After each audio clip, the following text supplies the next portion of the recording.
Let's talk about the AI bubble and the current circular economy.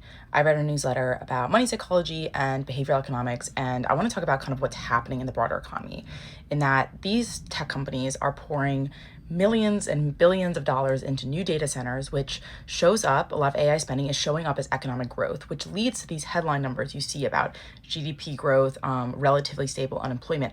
However, if you scratch beneath the surface, you will find mounting evidence that AI is fundamentally realigning the economy and the labor market in ways that I don't think a lot of people are aware of. And when I talk and write about the economy, I am hyper focused on how it affects the individual, like how it affects you, because I don't think a lot of people realize how these huge, large stories happening out in the world have a very profound impact on how you see the world and how you handle your own money, how you save and spend, etc. And the most profound impact right now is the effect on the job market. Job markets have plunged 32% since ChatGPT's debut, and entry level workers are taking a very hard hit.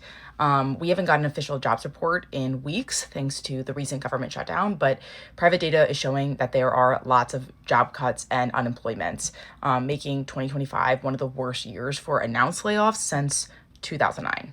And even beyond the job market, all this uncertainty and volatility is terrible. But it's great for financial markets because of how big the AI company valuations are and how much money and shareholder value they are creating. An economist I love named Grace Blakely said that it is a great time to be a capitalist and a very shitty time to be a worker.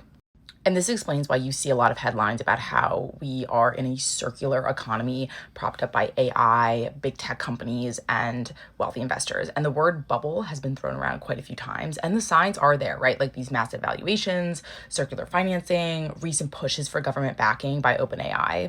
But again, what are the individual effects? Most ordinary people are living with some sort of latent anxiety.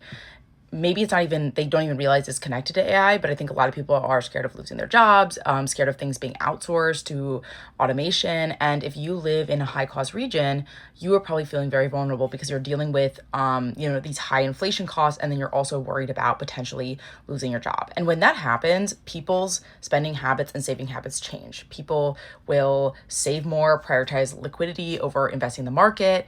And this has massive implications for the individual in terms of how you're building long-term wealth and broader consumer behavior.